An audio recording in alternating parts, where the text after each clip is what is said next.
pessoas, eu sou a Kênia e estou aqui com o... Bertaldo, mesmo azul claro, é sempre azul. Vamos começar mais um Ânima Podcast, o podcast mais católico desse Brasil. E antes da gente começar, vamos falar da nosso cupom para vocês que são assíduos, que nos assistem aí sempre, tanto pelo Spotify quanto pelo YouTube. Vocês que não deram aquela plaquinha. Olha que maravilha. Aquela plaquinha do YouTube lá de 100 mil inscritos. Então, para você ter um prêmio. Só colocar podcast 10 no nosso site, na loja do podcast, né? Que é loja... No podcast não, gente, perdão. Na loja do podcast. Não. Na loja Ânima Oficial. Na loja animaoficial.com.br tem um cupom de desconto com podcast 10. Tem várias coisas bacanas lá, gente. Tem o nosso livro, tem o livro da Lu Burnet que esteve aqui com a gente, tem esse livretinho com as orações, tem terços lindos de várias cores, tem o medalhão de São Bento pra gente colocar na porta de casa e vários outros artigos. Melhor é que tem livro da Kênia autografado pela autora. Figura. Com podcast 10 pra você. Isso, é só entrar na loja Ânima Oficial. Sabe uma coisa que nós poderíamos ter? Do quê? Camisas azuis. Gente, você tá obcecado com azul. Eu vou trazer um psiquiatra aqui pra tentar entender a sua obsessão por azul. Você sabe que todo mundo que me encontra no shopping, encontra aqui embaixo. Fala que você não tá de azul. Outro dia eu tava de camisa branca. Aí a pessoa veio, mas você não está de azul? Pois é, tá ficando uma obsessão esse azul, hein? É, obcecado por camisas azuis. Pois é. Hoje, no nosso episódio, nós trouxemos... para falar com vocês. Nada mais, nada menos. Pois é. Vai fazer um assunto especial com vocês. Dr. Rodrigo Reis, que ele é cardiologista, especialista em gestante, mas trata do coração como um todo, né, pelo UFRJ. Ele é católico, pai de 4 filhos e o principal, ele é casado com a Paula. Esse é o principal, não é isso? Bem provavelmente é o principal mesmo. É isso, tudo bem. Ótimo. Que melhor bom. Aqui com vocês. Que bom, estou seja muito muito feliz bem-vindo. pelo convite. Cardiologista vem de cardio, né? Ali, né? Mas eu não vou pro lado da ginástica agora, não. O cardiologista deve ter algo muito importante junto ao coração de Deus. Porque tudo parte do coração do Criador. Então, o cara que é cardiologista... ele deve ser um especialista também nisso, né? De como o nosso coração fala com o coração de Deus. Olha, agora você foi profundo. E agora? Hein? É uma ótima analogia. Eu sempre vejo essa comparação com o médico em geral, né? A tradição descreve Jesus como o bom doutor, ou médico dos médicos. E é sempre uma honra, né? Uma vez já me perguntaram assim, qual é o maior trabalho médico já escrito na história da medicina? Um evangelho. São Lucas, né? Era médico. Foi o maior trabalho já descrito por um médico. Que bonito. Então, a profissão... Boa essa, eu nunca tinha lindo, pensado. Jorge. Eu vou anotar essa, peraí. É ótimo. O maior trabalho médico já escrito... né? Já escrito. Foi o Evangelho. Foi um dos de São evangelhos. É o Evangelho. De São Lucas, que era o grego, médico. exatamente. O Evangelho de São Lucas. Gostei dessa. Então, assim, inclusive é um nome que eu tenho para um próximo filho. Se for menino, vai ser Lucas. Não, engraçado que você está falando legal. isso. Você está falando do maior trabalho médico, Evangelho de São Lucas. É no Evangelho de São Lucas que está a encarnação. O Evangelho de São Lucas descreve a anunciação do anjo e a concepção que Nossa Senhora teve e, portanto, o primeiro batimento cardíaco de Jesus no ventre de Maria. Olha que lindo. Olha, é isso. Esse detalhe eu não tinha. Tá eu excelente. Pensei nele agora também. A gente vai conversando, mas a gente vai trazendo isso que é legal, coisas. Se o maior trabalho médico escrito é o de Lucas, porque é o médico, e escreveu o Evangelho, a parte, eu não posso dizer... Só para quem está ouvindo, o Bertaldo não falou de reencarnação, ele falou de encarnação. Não, reencarnação para explicar para as pessoas que podem confundir uma palavra com a outra. Você falou de encarnação do verbo. Um termo católico, absolutamente. Mas, assim, eu não posso dizer que o centro do Evangelho de Lucas seja a encarnação do verbo, porque tem a morte e ressurreição de Cristo. Mas, digamos assim, que as 3 partes, que se a gente pudesse fazer uma linha, né, seria a encarnação, a morte e a ressurreição. Sim. Que estão descritas lá. Olha que interessante. E aqui começa a bater o coração de Jesus feito homem, porque o coração de Deus sempre bateu, mas no ventre de Maria. Então, essa deveria ser a aula magna dos cardiologistas. Pra Sabia? Mim, é a minha, né? A aula é magna minha. aqui. O cara sentou lá, primeira aula no primeiro dia do curso de cardiologia. A encarnação de Jesus no seio de Maria. O coração começou a bater. É Perfeito. isso aí. Bonito, Perfeito. tá vendo só? A gente tá falando assim, a gente vai voltar depois para esse lado, né, mais filosófico, mas falando propriamente do coração em si, né, da matéria, quando é que uma pessoa deve procurar um cardiologista? Porque, vou te dar um exemplo, eu nunca procurei um cardiologista. E assim, as pessoas vão no clínico geral, vão no dentista, até o oftalmologista precisa trocar um óculos, precisa fazer um exame de vista, quando é pequeno na escola pede. Geralmente as pessoas procuram um cardiologista quando tem algum problema. Quando tá tudo bem, ninguém vai, né? É a verdade. Porque não sei se deveria ter algo preventivo. Sim, pronto. Essa é a questão. Antigamente o cardiologista, ele era um suporte ao clínico. Então, quando a pessoa já desenvolvia um problema cardíaco mais grave, o cardiologista entrava em cena. O problema é o seguinte, as doenças cardiovasculares, elas podem ser muito graves. Elas, na verdade, são a maior causa de morte do planeta. Então, a gente não pode... Mais do que obesidade? Mais do que obesidade, porque a obesidade é um fator de risco para as mortes cardiovasculares, que inclui o quê? O coração e os vasos sanguíneos. Quais são as duas maiores causas de morte no planeta Terra? Infarto e AVC. Ah, é? É. Não Disparado. Eu também não sabia. Não. Disparado. Essas duas são as duas principais causas de morte. Depois, bem depois, vem todos os tipos de cânceres juntos. Nossa, Que sério? isso? Sério? E ninguém Gente. fala disso. E lá atrás vem as outras doenças. Pneumonia, acidente de carro ou homicídios, etc. Pandemia, outros tipos de doença respiratória. Entendeu? Nossa. Então, quando a gente olha as causas de morte, essas são as duas principais. Mas é muito principal, vamos colocar Então, assim. infarto ou infarté? No Brasil, nós chamamos infarto. Infarto. Infarté. Não está errado. Mas é um termo que mais os portugueses usam. Ah, infarto. Então, para os nossos amigos portugueses, é infarto. Não é um grande infarto. problema. Não, mas se falar infarto, não está Mas errado. olha só, geralmente o pessoal não vai ao cardiologista. Por exemplo, eu também não vou ao cardiologista. Acho que nunca nem fui. Ah, não, doutor Leonardo, talvez lá, que era do procardíaco. Mas o eco, o exame de esforço e o eletro, esse troço aqui, o clínico sempre pediu esse negócio. Ou a Isabela, com a, como é que se diz? A endocrinologista. E ainda aqui ela ainda botou outro exame aqui, que eu não me lembro agora, que tinha contraste ainda. Mas eu acho que é porque ela descobriu aquele microentupimento. Vai achar que é por isso. Porque pra mim nunca pediu, não. Não, esses exames aqui, mesmo sem o meu médico pedir ano nenhum, todos os anos eu fiz, levei, entreguei e mostrei. Mas é exceção. Isso. Não é? É exceção. Qualquer clínico, tá? Ele tem que ele tem que prevenir essas doenças nos seus pacientes. Então, o clínico, o endocrinologista, todas são especialidades clínicas. Cardiologista, pneumologista, etc. Todas são especialidades clínicas. E como essas duas, infarto e AVC, são as maiores causas de morte na humanidade, tem que passar pela preocupação de todos eles essa questão dos fatores de risco que vão levar lá. Então, por exemplo, quando a médica te pediu um teste de esforço, ela já estava querendo ver, será que o Bertaldo já tem algum fator de risco para infarto no futuro? Esse é o raciocínio dela. Provavelmente, cada um é cada um, mas provavelmente se ela descobrisse um problema maior, ela encaminharia para o cardiologista. Claro. Exatamente. Mas a postura ativa de buscar, todo médico tem que ter, principalmente para essas duas doenças. E para a maioria dos cânceres preveníveis, também é o correto, tá? Ter essa postura ativa de busca. Por isso que existem exames como, por exemplo, a câncer de preveníveis. próstata? Sim. Ou de mama? Sim. Intestino. Mas as pessoas não vão no seu consultório assim, não, tá tudo bem, eu tô ótimo, ninguém falou nada pra mim, eu vim aqui pra fazer um check. Tem muita gente que faz isso? Muita gente. Então a gente tá por fora, tem que ir lá no consultório dele, marcar uma consulta. Quer um perfil interessante? Homens de 40 anos.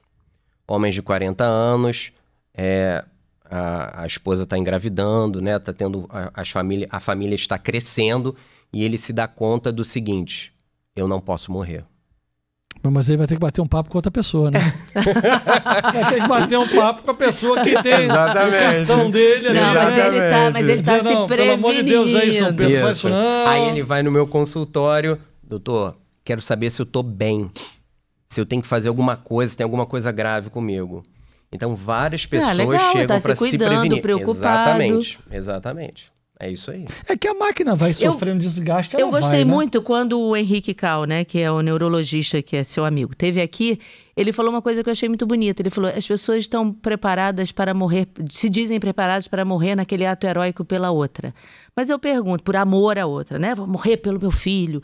Mas você está preparado para viver por amor a outra pessoa? Ou seja, viver bem, se cuidar?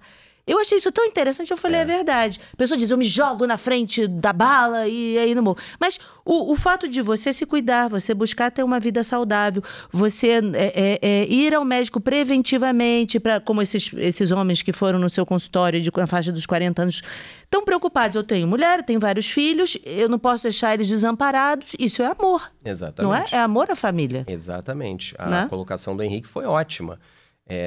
Se uma fatalidade aconteceu. Claro. E o casamento está ali para existir na saúde e na doença. Mas quando você se expõe a riscos sabidamente desnecessários, isso é uma falta de amor ao cônjuge. É verdade. Né? Então, pessoas que comem exageradamente o que não devem, fumam e, enfim, estresse e tudo mais. Todos os fatores de risco. Gente, você pode ter um AVC e deixar a sua família sem um pai, seus filhos sem um pai, né? Você está fugindo a uma responsabilidade. Quando, há muitos anos atrás, há 100 anos atrás, não se sabia disso, é outra questão. Mas agora que você sabe... É tão falado, né? É muito falado. Todo mundo aí fala das comidas gordurosas. Tudo bem, a pessoa pode ter uma dúvida aqui, outra ali, mas não toda. A pessoa sabe que se só comer cheeseburger, batata frita, bebida alcoólica, fumar, não tiver uma vida regrada, não fizer exercício nenhum, vai se lascar. Todo mundo, não é possível alguém não saber disso. Todo mundo sabe disso. Então, A Isabela me falava muito do microentupimento. Não falava nem tanto de uma carótida ou de uma vertebral que você tem 5% depois de 50 anos, de 4 veias, uma que tem 5%. Mas falava do microentupimento, daquilo que você não fica medindo toda hora. Sim, isso pode acontecer. Que lá para frente difícil, né?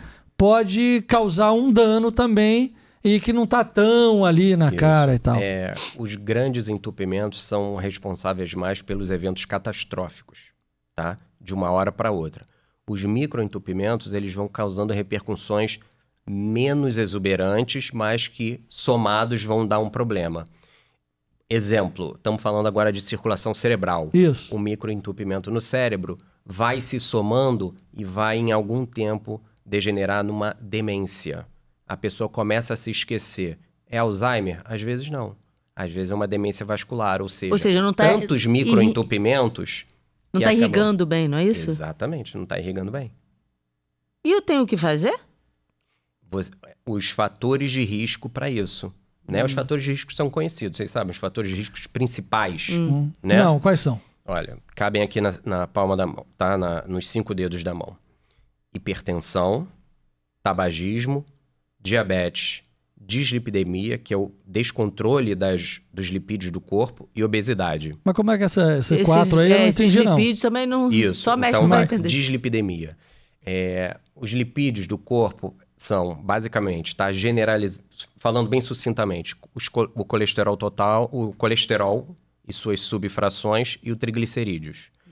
Quando isso está muito desregulado, torna-se um fator de risco. O que é isso desregulado? Isso, então vamos lá. Significa quanto na tabela? Porque essa tabela também muda toda hora, né? Isso, as pessoas dão muita ênfase no colesterol total. Só que o colesterol total, ele é a soma do bom e do mau colesterol. Sim. Tá? Então, convém a gente ir nas subfrações do colesterol e olhar melhor para elas.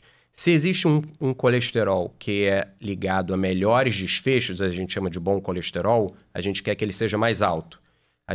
O nome desse colesterol é o HDL. HDL. O HDL é o bom. O que significa HDL? lipoproteína de alta densidade. High density lipoprotein.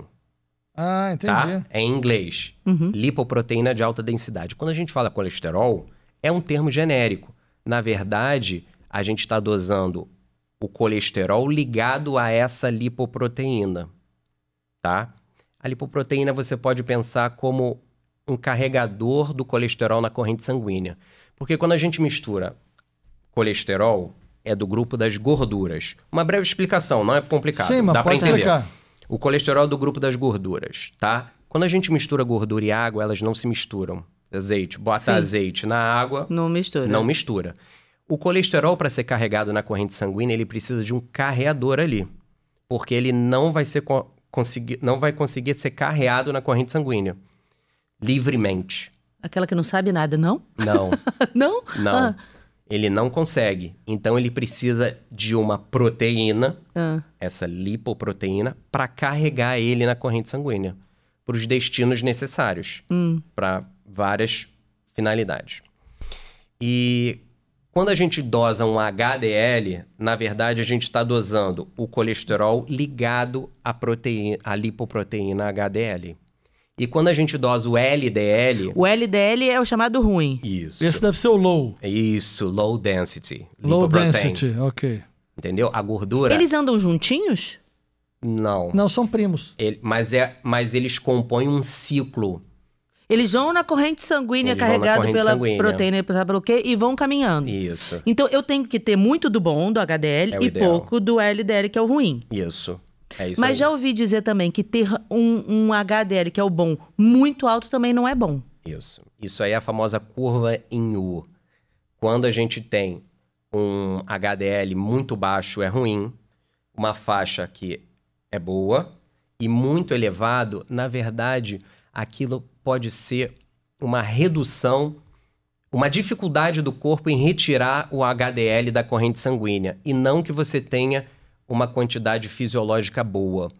É como se fosse... O corpo deixou em excesso aquilo na corrente sanguínea. E não ativamente ele deixou ali para limpar seus vasos sanguíneos. Eu entendi, Mais ou porque menos. eu confesso que eu me gabava e me sentia o máximo do meu HDL ser lá em cima e meu LDL ser lá embaixo. Até que, numa última consulta, uma outra médica virou pra mim e falou assim, mas não é bom ser tão alto. Não? Como assim não é tão bom? Eu falei, é bom sim! Na maioria das pessoas é bom.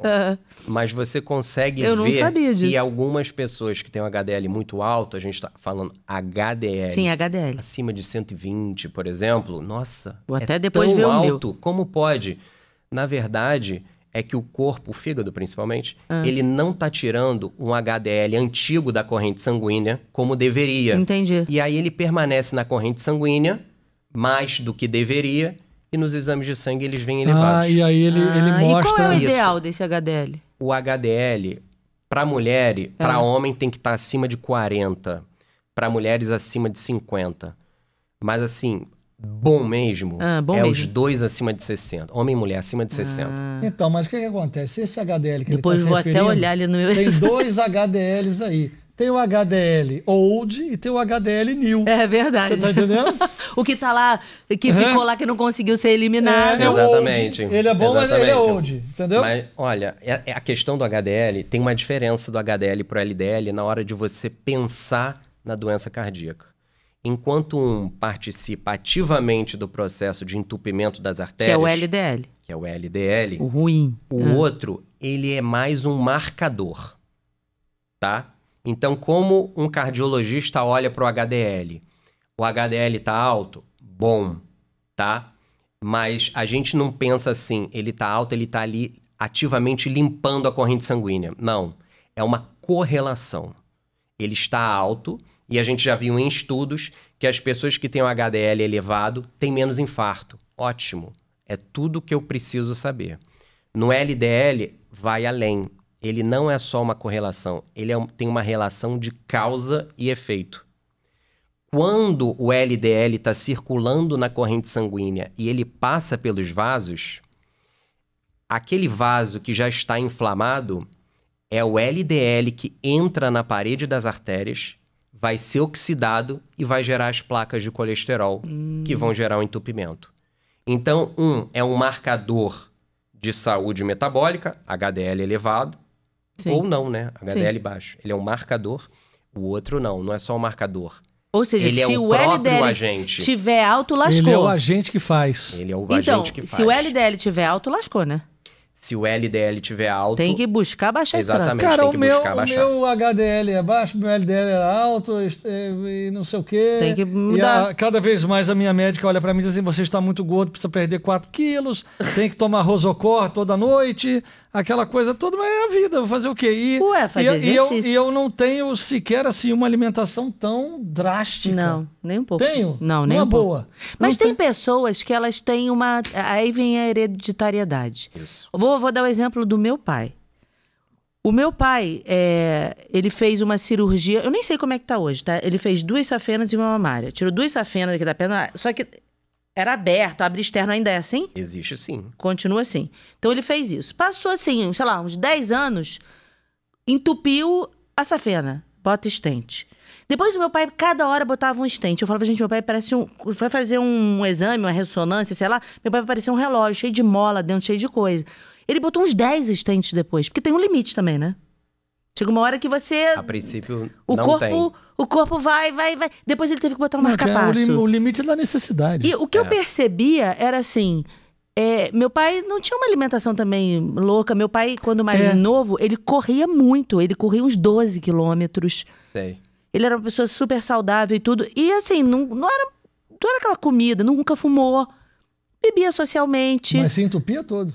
Se entupia inteiro. Eu falava, gente, tem alguma coisa ali no organismo a dele. genética com certeza Que conta. faz alguma coisa A ali. genética conta muito. A genética é um fator de risco que a gente não consegue contornar, né? Então, a gente olha para a genética assim. Seu pai infartou com 50 anos, a gente tem que ser mais rigoroso com você. Porque você pode estar herdando essa genética dele. Sim. Não é 100%. Mas assim, mesmo se a pessoa herdou a genética, ela pode tentar atenuar aquela genética através de bons hábitos de vida. Ou seja, vai fazer exercício, comer saudável, não fumar, beber excepcionalmente e por aí vai, né? E um daqueles 5, se eles começarem a surgir, eles têm que ser combatidos Que com rigor. repete pra mim, por favor. dos 5 ou os 5? Se qualquer na pessoa com uma tendência genética, Ele principalmente... apontou pra mim, ó, uma tendência genética. Se qualquer um desses 5 começar a aparecer, a gente tem que ser muito mais rigoroso. Que é diabetes. Calma, vou lembrar. Quer tentar? Não, diabetes, Tabagismo, hipertensão. Tabagismo. Tabagismo. Ele não abaixou um dedo, você não falou tabagismo? Sim. Então, diabetes, Faltam 2. hipertensão, tabagismo. Aí tem um que eu não lembro o nome, que era difícil, que você foi explicar, que é... Dislipidemia. Dislipidemia. São os colesteróis. Os colesteróis. E o último era... Obesidade. Obesidade. Esses são os obesidade, principais. acho que eu também não tenho, Existem outros. Entendi. Esses são os principais. Ou seja, começou a aparecer, preste atenção. Isso é sério. E aí tem que tomar Rosocor mesmo o resto da vida, toda noite? Em quem tem um risco elevado. Então, olha só. Qual é a cabeça de um cardiologista? As 2 maiores causas de morte na humanidade são essas que a gente falou. Infarto E AVC. O primeiro evento de uma pessoa pode ser fatal. Então, eu não espero a pessoa ter um evento para tratar.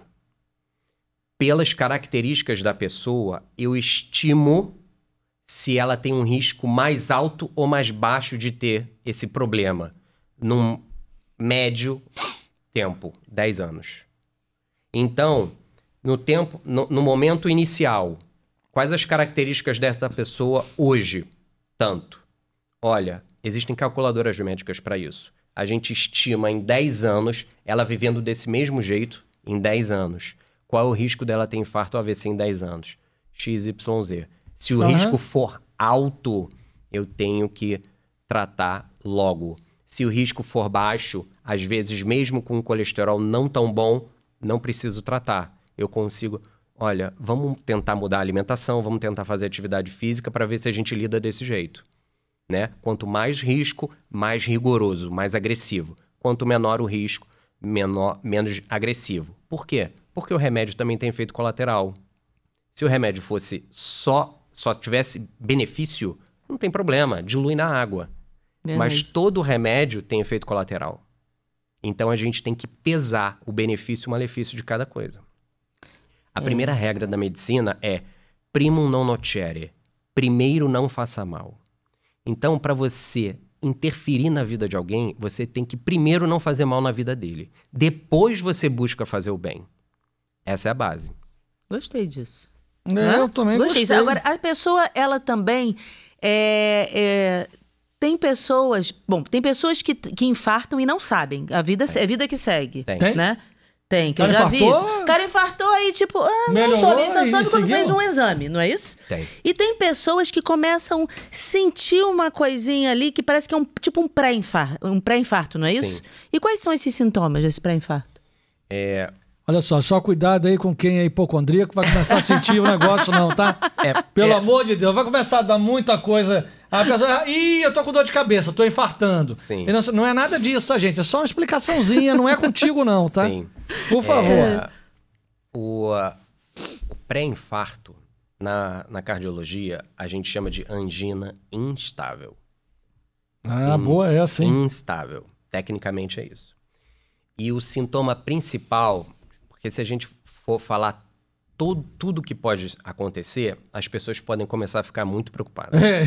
O principal é a dor no peito, tá? Qualquer tipo de dor no peito. Onde é o peito? Aqui? A câmera tá pegando? Aqui, a câmera tá Não, aqui. Aqui, tá pegando peito você aqui. da dor no peito é daqui até aqui. Então lascou. Esse o cara é o fez peito. uma ginástica, ficou doído e já achou que tá infartando. Ó, eu vou Isso. te dizer que uma vez eu tenho um tio que ele deu entrada... É engraçado. Ele deu entrada no hospital achando que tava infartando. Na verdade, ele tava com gases. Isso Ué, acontece. mas é melhor ele fazer isso, Isso né? acontece. Eu tô infartando, tá doendo. Eu não sei se a dor era aqui, se a dor era aqui. Chegou lá e descobriu que era só gases. Isso acontece. Isso acontece. Eu falei, gente do céu. Bom, Isso. menos mal, claro. Mas a situação, né? Ele falou que ficou muito constrangido. Eu fiquei constrangido com os médicos, contou mas... que ele tinha Constrangido e comido a feijoada, feliz. né? Constrangido e feliz. Constrangido e feliz. Melhor né? assim. Pois é. Mas, pô, mas é uma região ampla, né? Daqui até aqui. Isso é o tórax, é o peito. Pro médico, isso é tórax, na anatomia, né? Então, a dor do coração, ela tem essa região. Às vezes, uma dor que é de origem que lembra uma angina instável, um infarto, ela não cabe numa pontinha do dedo. Ela é espalhada. Ela é espalhada. Porque a inervação do coração, ela não é tão detalhada quanto a inervação da nossa pele. A inervação da nossa pele, se a gente bota a mão aqui e alguém escreve, a gente é capaz de dizer as letras que ela está escrevendo, de olho fechado. Sim. No coração, não, porque a gente não precisa ter tato no coração. Então, a minuciosidade é menos detalhada. Então, a dor das vísceras e do coração, ela é mais espalhada também, menos detalhada. Então, raramente a dor do infarto cabe na pontinha de um Ou seja, dedo. não é aquela coisinha localizada. É menos comum, mas isso não é uma regra. Por isso que, assim, dor no peito é um sintoma que sempre deve ser valorizado. Mas é uma dor no peito continuada? Normalmente é uma dor no peito continuada. Por exemplo, o exemplo que você deu da academia. A dor no peito da academia que malhou muito vai ser uma dor no peito relacionada ao movimento do músculo peitoral. Isso. Isso. Então, quando contrair o peitoral ou fazer... Por exemplo, eu tô aqui nessa mesa. Esse movimento aqui contrai o peitoral. A dor piora. Nitidamente é uma dor muscular. Entendeu? A dor do coração, não. A dor no coração, ela é continuada e ela pode se agravar num esforço maior. Por quê? Você está exigindo do seu coração no esforço. Se ele já está com isquemia, que é o termo técnico para falta de sangue, no esforço menos ainda. Entendeu? E aí a pessoa, ou seja, nesse pré-infarto, a pessoa sente essa dor e geralmente o braço esquerdo também, né? É uma possibilidade. As pessoas As dores irradiam. A dor do coração, ela pode irradiar. Algumas poucas pessoas têm o coração voltado para o lado direito, não é isso? Destrocardia. É uma malformação, uma variação E aí anatômica. vai doer o braço direito, né? Não o esquerdo. Não necessariamente. Não, porque tem a ver com a inervação. Ah, entendi. A válvula tá ao contrário? Ele inteiro. Ao invés dele estar espelhado. assim... Isso. A palavra certa é espelhado. Ele não tá aqui, ele não tá assim e está assim Não, aqui. ele tá assim, só que assim, né? Isso. Entendi. Espelhado é a palavra correta. Agora, o coração, ele tem um um número X de batidas? Não. Tipo assim, essa peça aqui, depois de 450 milhões de batidas, ele não vai bater mais, não tem jeito. Não. Inclusive, eu já vi um vídeo na internet sobre isso. É um desserviço. É, né? Como se fosse sei lá, um motor, né? Que foi programado para ter 1000 batidas. Não é isso. Não é assim porque... Não né? é isso. Não? Ele poderia bater ad eterno? Não, ad eterno também. Não, porque ele se degenera. Mas não é... Ele não tem uma limitação do número de batidas. O coração parar de bater, isso é raro, tá? A maioria das vezes, regiões do coração vão se deteriorando, se degenerando e as doenças vêm daí. Porque o que comanda o coração é o marca-passo que tem no coração e isso não é fonte de problemas na grande maioria das pessoas, na grande maioria. Você deu um exemplo do seu pai que teve que colocar marca-passo. Talvez nele foi um problema. O coração dele talvez tenha começado a bater de maneira lenta demais. Foi, exatamente. E ele precisou do suporte do marca-passo. Isso não é o exemplo para a grande maioria das pessoas. Entendeu? Então, assim, não vamos pensar como um número limitado de batidas para cada pessoa. Nós temos aqui o contrário, né? Um rapaz, um senhor que trabalha conosco aqui, e ele tinha 170 batimentos em repouso. Então ele fez uma cirurgia cardíaca, trocou 2 válvulas e mais não sei o quê. Acho que trocou quase tudo do coração, né? Botaram um coração biônico. E aí ele tem umas válvulas que acho que não são de animais, eu acho que são válvulas mecânicas, não sei como é que chama. Pode ser. Né? Tem metálicas. Metálicas, isso. Que daí tem que tomar um remédio para o coração sempre, o sangue sempre afinar. Isso. E aí mas ele tem uma taxa... todo cardiopata tem que tomar esse aspirina, né? Quando não aspirina só que entope, né? Que a pessoa... Não. Mas o dele é um controle mais rígido. Deve ser para não rejeitar. Não, a válvula não pode entupir. Isso. Então, tem que estar em 3, eu acho, em 3,5. Marivan. Marivan, exatamente. Vê que eu já aprendi, né? Gente. Com ele aqui, ele que me dá aula. Ele trabalha aqui com a gente. E ele tem um acompanhamento muito bem feito no Hospital de Laranjeiras, aqui no Rio de Janeiro. Mandar um abraço para a turma lá, que acompanha ele muito bem lá. Fizeram a cirurgia dele lá. Né? E ele vai, acho que quase mensalmente lá. Porque tem cada que ir 2 meses, faz acompanhamento. eco, faz eletro, faz não sei o quê. E diz que no início que era difícil acertar a dosagem, né? Porque a alimentação interfere. No tal do Marivan aí, né? Isso. Mas agora, você falou, né? De um marca-passo para um coração que bate ou descompassado ou a menos. O dele estava 100 e vlau. Isso, era uma arritmia. Uma arritmia. Era uma taquiarritmia, uma arritmia acelerada.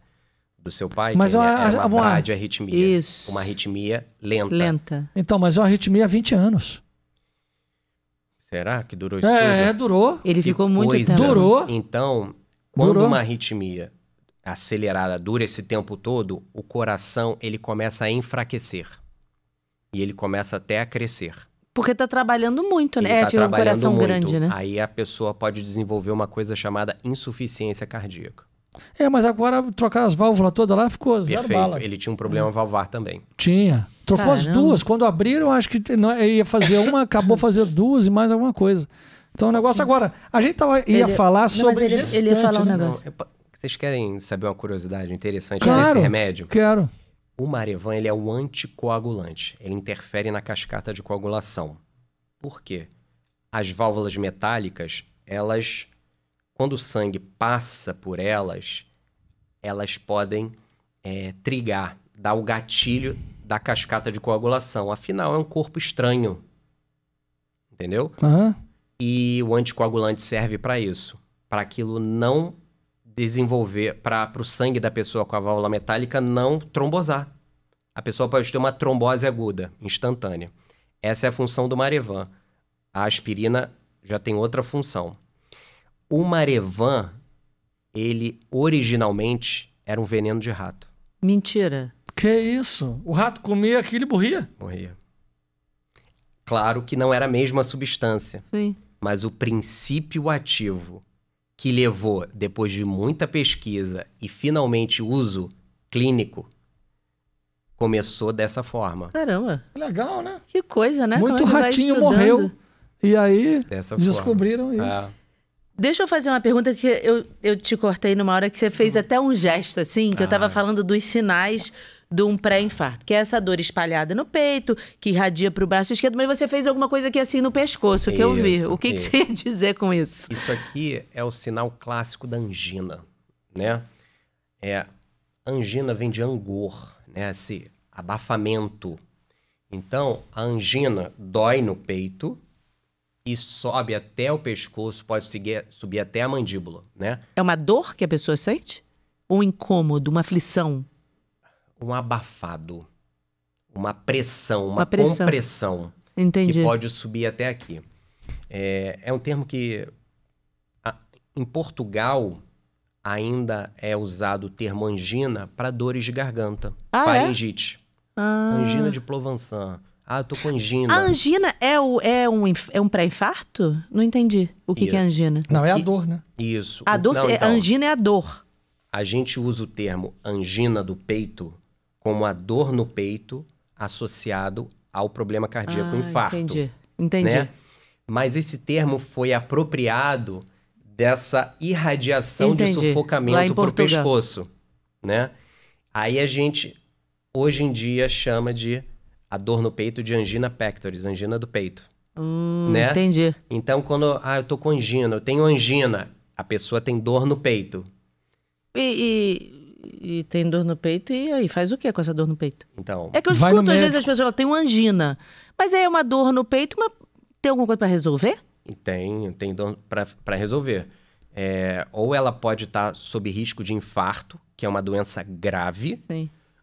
Ou ela tem uma angina estável, estabilidade. Então, ela vive com a angina. E a pessoa pode até saber o nível de esforço que vai gerar angina nela. Entendi. Tá? Essas pessoas têm as placas de colesterol calcificadas e muito estáveis. Então, elas não fecham abruptamente de uma hora para outra. Elas só vão infartar se elas fizerem um exercício muito alto. Entendeu? Entendi. E aí o coração sofre muito com falta de sangue. Esse é um perfil de doente que tem angina estável.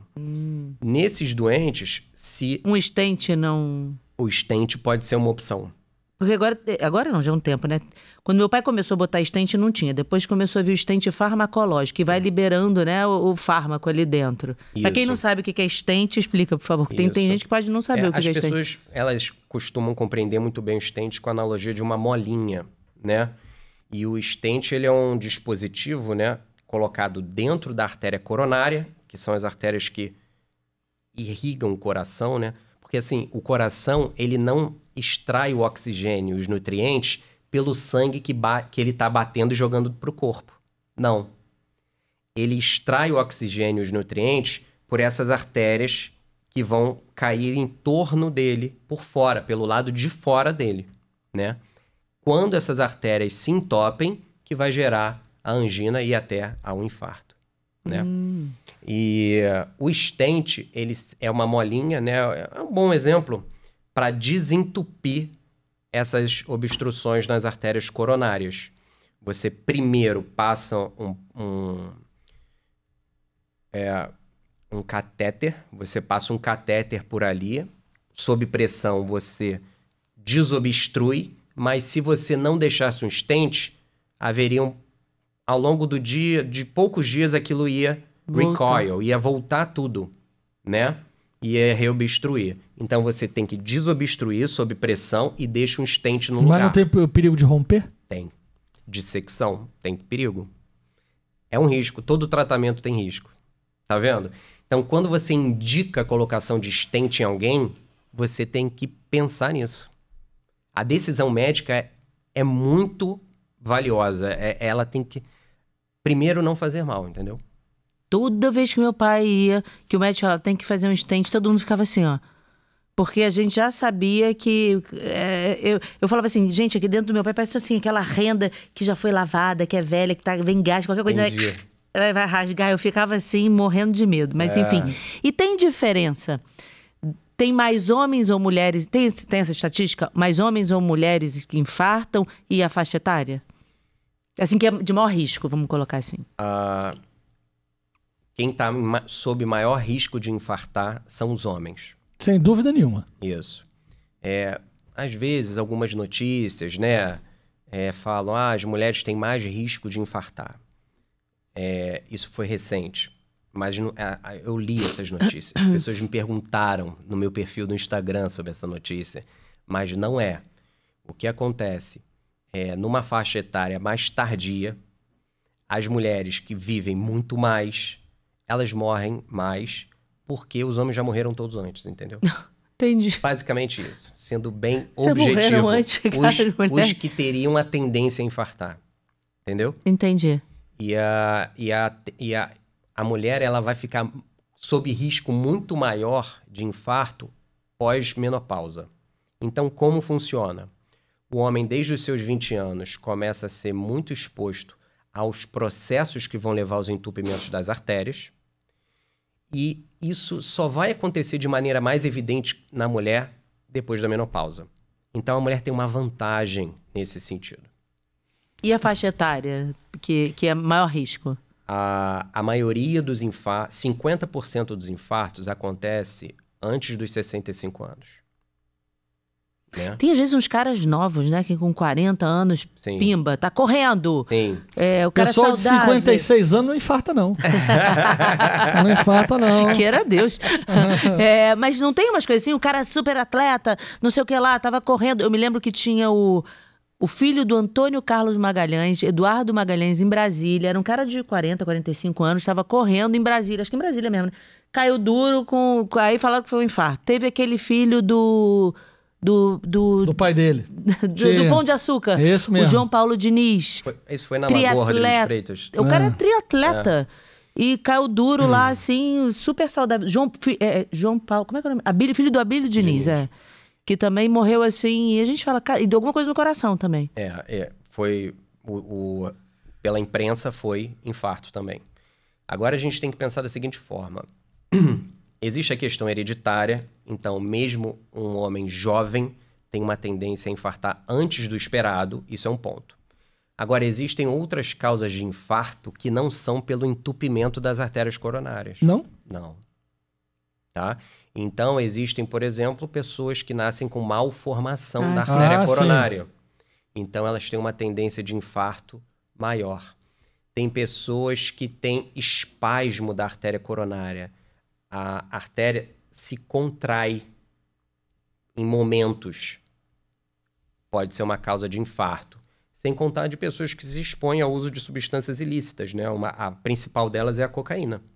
Então, a cocaína faz um pico de pressão tão grande e um espasmo de todas as artérias do corpo, incluindo a coronária, que é uma grande causa de infarto, mesmo que a pessoa não tenha nenhuma placa de colesterol. Caramba.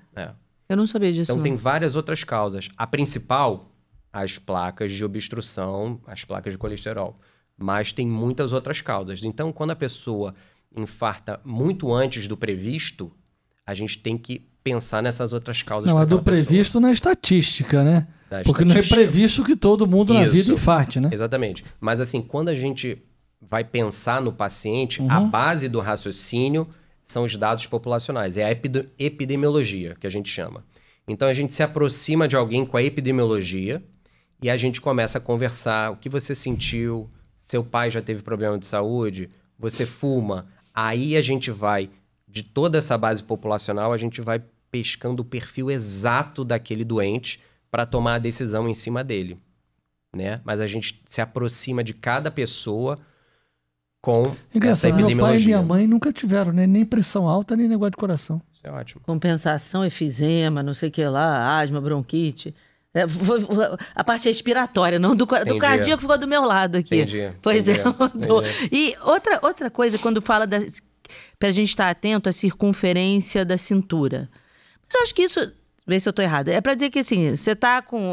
Você não vai estar só com a circunferência da cintura grande, o resto tudo muito magrinho?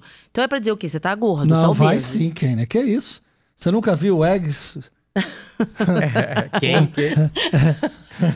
Bobagem dele. Como é aquela pessoa que é toda redonda, com as pernas ovo fininhas. Com perna. A pessoa tem uma perna fina, um braço fino e um barrigão que vai lá na frente. Entendi tudo. Parece um ovo de perna. Não é só a obesidade. Não? Nesse caso, não. Como funciona isso? Tem a ver com uma síndrome dos tempos modernos chamada síndrome metabólica. É longo a explicação disso tudo, mas a relação do aumento abdominal é da seguinte forma. Existem pessoas que tendem a acumular mais gordura na região do abdômen do que outras. Essas pessoas têm um risco maior de infarto e AVC, de doenças cardiovasculares. Ponto.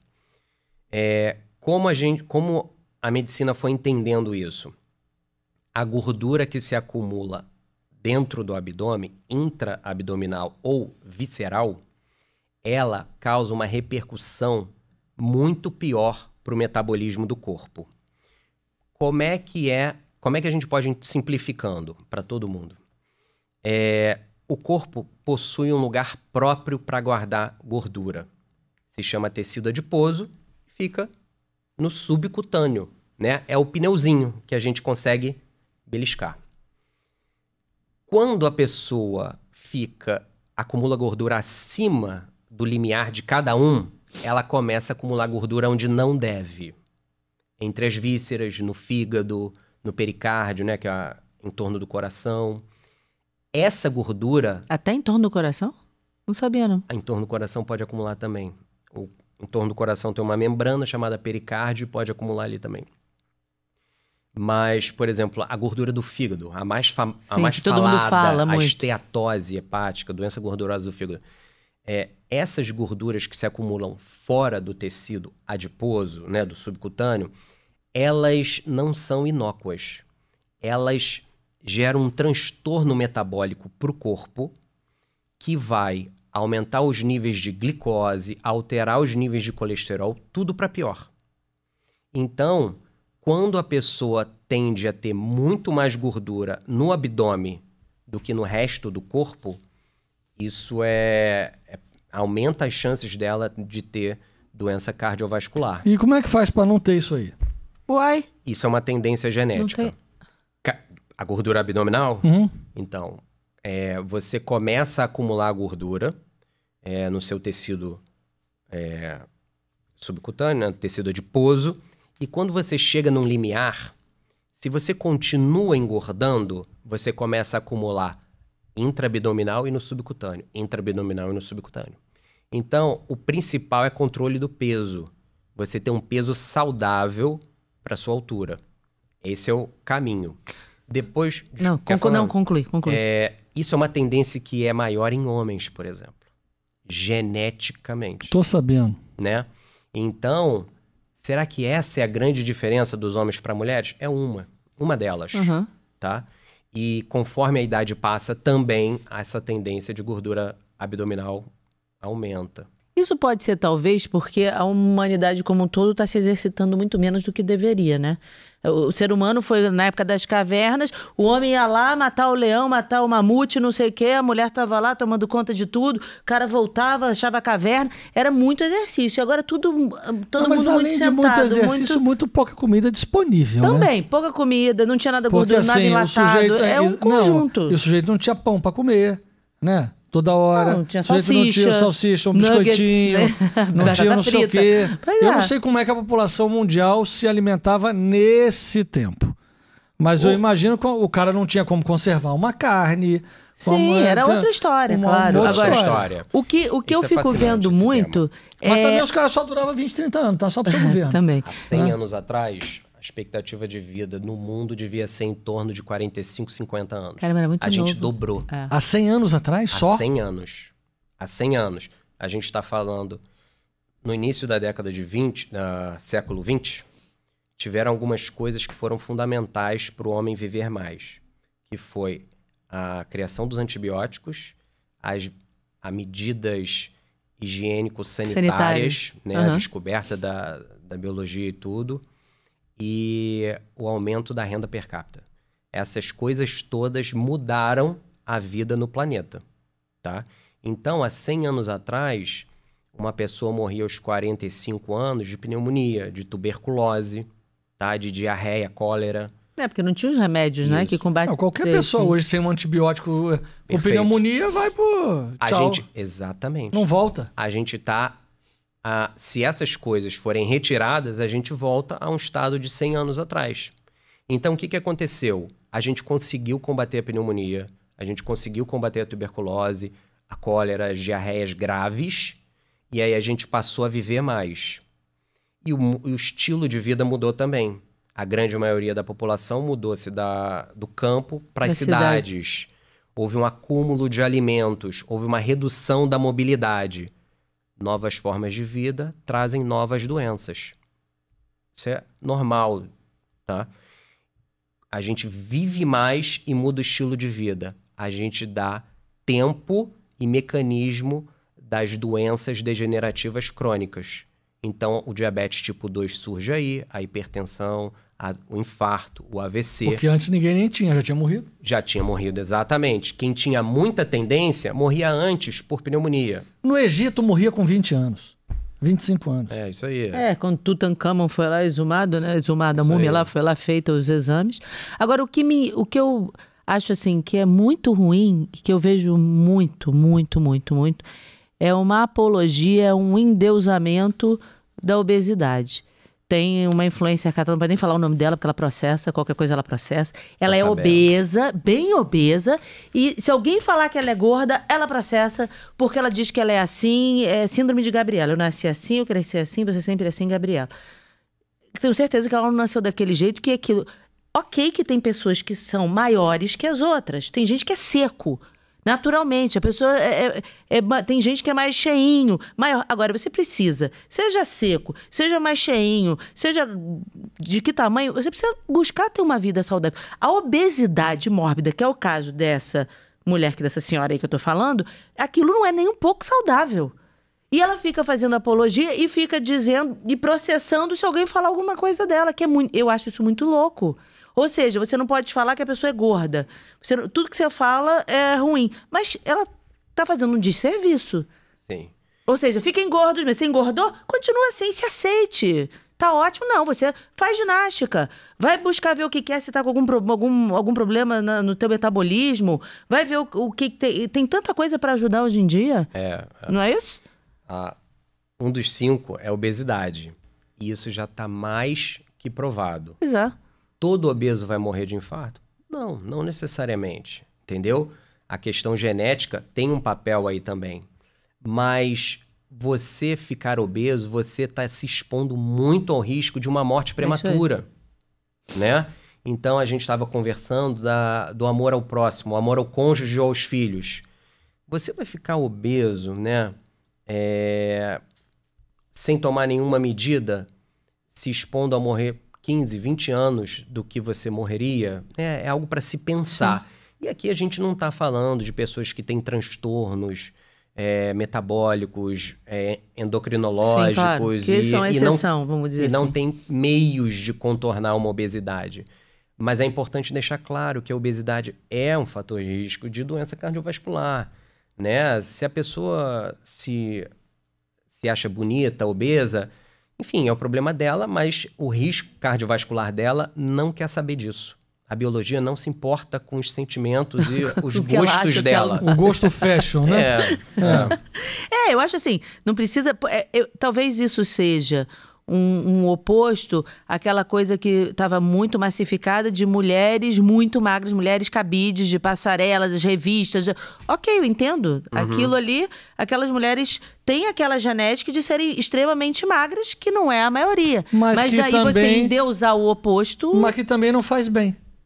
Não, mas às vezes é o biotipo da pessoa. Tem gente que tem aquele biotipo longilíneo, que é fino, que é magro e que tá bem de saúde. Eis a questão. Tem gente que não. É só não encaixar naquele padrão, né? Esse que é o problema, que é um padrão que é imposto. Eu tenho uma outra pergunta que a gente hoje ouve muito também falar hoje em dia, da tal da panturrilha, que é o segundo coração. Sim. É verdade isso? Sim. É verdade? Não, e por quê? Como é que é essa ligação da panturrilha, ou seja, a batata da perna com o coração? Isso, como é que funciona? O coração é uma bomba de sangue, né? A gente tem um lado direito do coração, recebe o sangue das veias, joga para o pulmão. Aí ele troca, joga fora o gás carbônico, pega o oxigênio. Aí o lado esquerdo do coração é uma circulação fechada.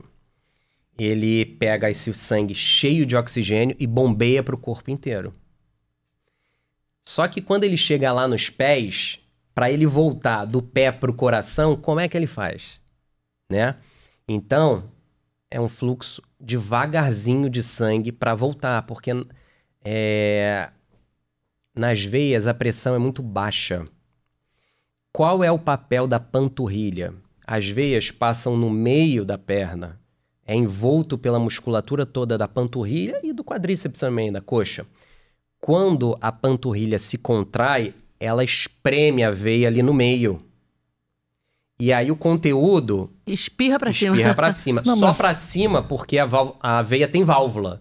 A veia tem válvulas que não deixam o sangue voltar pra baixo. Senão ia ficar com o pé todo vermelho, lá cheio de sangue embaixo. Então a panturrilha, quando contrai, aperta e facilita o retorno. Quando é que a panturrilha contrai se eu estiver deitado? Sozinha? Então, uma panturrilha mais musculosa, assim, não tô falando de um bodybuilder, né? Sim. Uma pessoa ativa, ela tem um tônus, ela não é, mesmo descansando, ela não é completamente flácida. Então ela mantém um mínimo de tônus, uma mínima pressão em torno da veia. Isso já ajuda a retornar. E deitado, você não precisa da ajuda da panturrilha, porque o nível da perna e do coração está no mesmo. Então é muito fácil do sangue... Voltar. É muito fácil do sangue voltar. Esse não é um problema. Então isso se ativa mais quando se está em pé, ou de pé. Quando se está andando, principalmente. Né? Por que seria um segundo coração? Porque ela contrai e facilita o retorno do sangue dos pés, das pernas, de volta para o coração. É uma outra bomba. É o segundo coração nesse sentido. Ou seja, a gente bora fazer exercício. Isso. Né? Vai fazer exercício que a coisa melhora. Isso, exatamente isso. Quem tem problemas de circulação, depois de uma avaliação médica, é Tem claro, uma panturrilha magra. deve fazer exercício para melhorar. Você sabe quando eu voltei pra academia, voltei a treinar, as minhas dores nas pernas melhoraram muito. Viu? Isso. Porque Eu a te circulação que tava... Você exercitando, a coisa vai, vem, né? Tem gente que desmaia Por quê? por pressão baixa, porque é uma pessoa que já tem uma tendência à pressão baixinha e o sangue não volta direito. O ideal é que essa pessoa faça exercícios de perna e musculação para facilitar o retorno do sangue. Olha aí, ó. Qual a pressão ideal? Olha... Para não ter problema cardíaco. Acima de 14/9, ou 140/90, você está exposto a uma pressão no sangue que pode lesar seus vasos sanguíneos, tá? Tem gente que às vezes, minha pressão estava 19 por não sei quanto. Eu falo, gente, acho que isso é alto, hein? Então, isso é um momento de pico, talvez. Viver com a pressão 19, ela é considerada uma hipertensa grau 2. Então, os vasos sanguíneos dessa pessoa vão ficar muito sobrecarregados. Então, a pressão tem que estar sempre abaixo do 140/90. E aí, a Sociedade de Cardiologia, ela chama a pressão normal 120/80. Que é o chama 12/8, né? 12/8. E 11/7? Também é bom, excelente, né? Excelente. 10 já é muito baixo? 10%? Essa pergunta me fazem no consultório. Quando uma pressão é baixa? Quando você começa a passar mal por causa da pressão. Tá. Se você tem 10/7 e tá bem... Sem problema. Você não pode ter ela igual, não é? 10/10, tipo 11/11, não é isso? Ela é diferente por causa da pressão da batida do coração.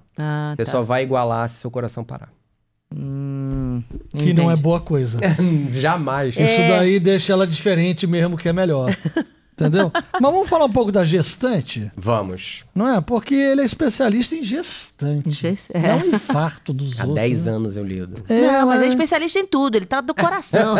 Então, e aí? E a gestante? Como é que o coração da gestante bate junto com o coração da criança? É o mesmo... Os dois batem junto? Tlec, tlec, tlec, tlec. É uma bateria. Olha...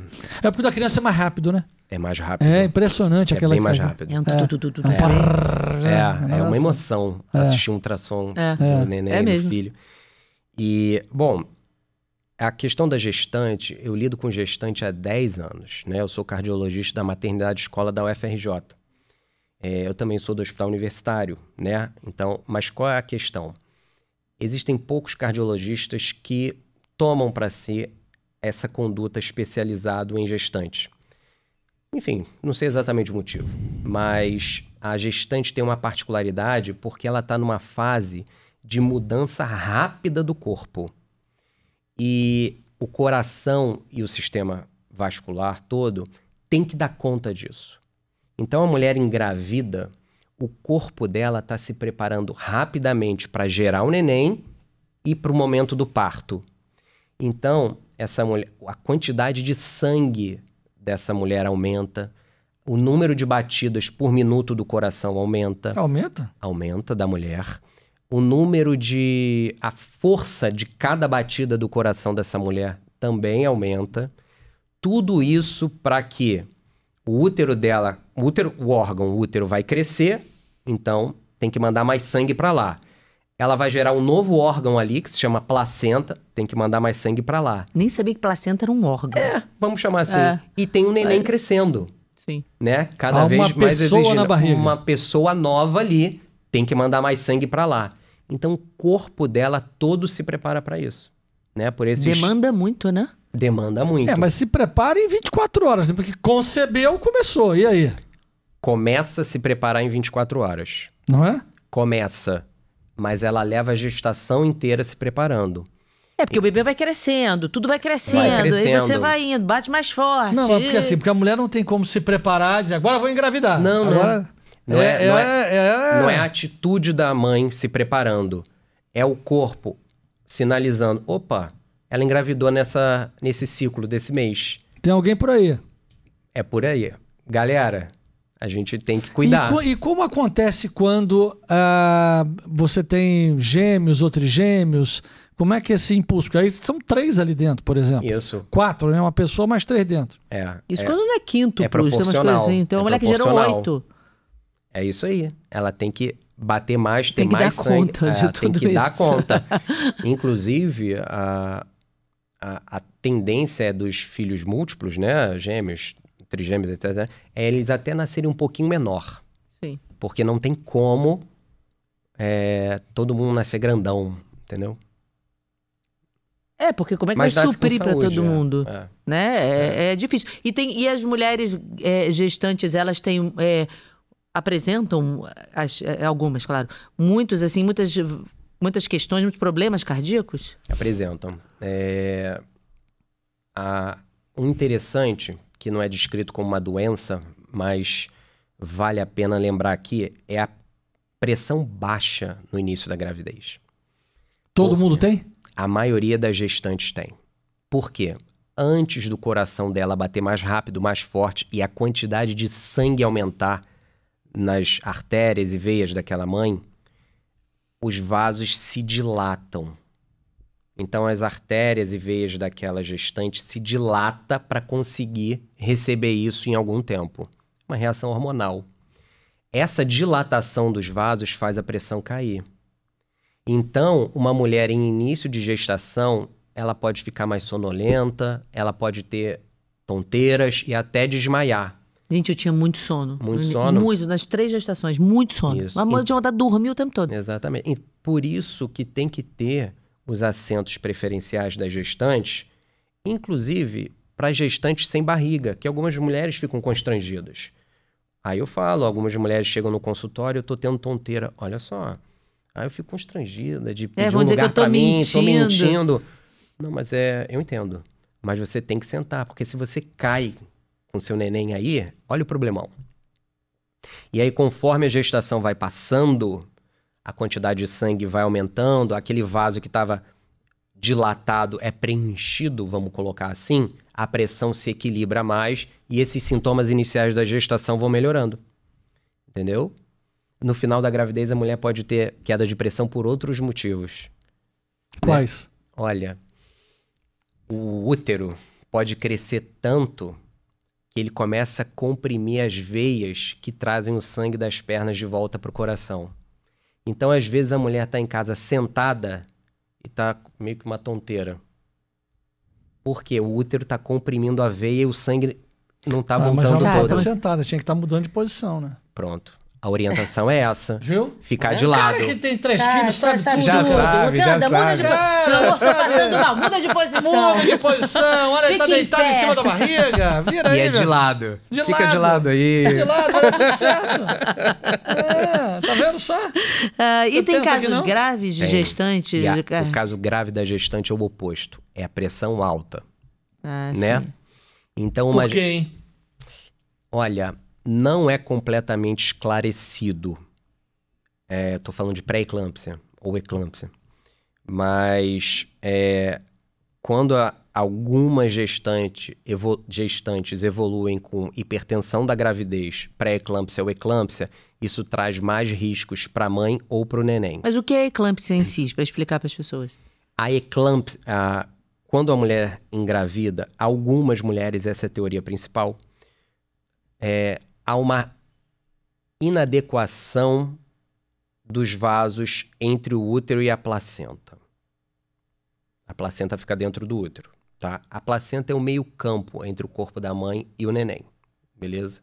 Só que a placenta, ela tá colada ali dentro do útero e tem que ter os vasos do útero se envolvendo com os vasos da placenta e fazendo a troca. E quando essa interação não acontece bem, aquilo gera uma reação para o corpo da mãe e, consequentemente, para o neném também. Essa é a principal teoria da pré-eclâmpsia. E isso vai sobrecarregar o corpo da mulher, pode deixar ela com a pressão elevada, pode sobrecarregar os rins, ela começa a perder coisas que não deve pelos rins, a filtração dos rins fica prejudicada, perde proteínas. E isso pode chegar ao ponto de sobrecarregar a circulação cerebral, o cérebro inchar e ela ter uma crise convulsiva, um risco elevado de morte. A gente chama de eclâmpsia quando a mulher que está com isso tudo chega ao ponto de ter a crise convulsiva. Isso é eclâmpsia. Quando ela tem todas essas alterações, sobrecarga... É a pré-eclâmpsia. Mas aí interna... E o bebê? Acontece o que com o bebê? Alto risco de vida para o neném também. Mas interna a mulher nesse... Interna, claro. Interna? É muito grave. Eclâmpsia é algo grave.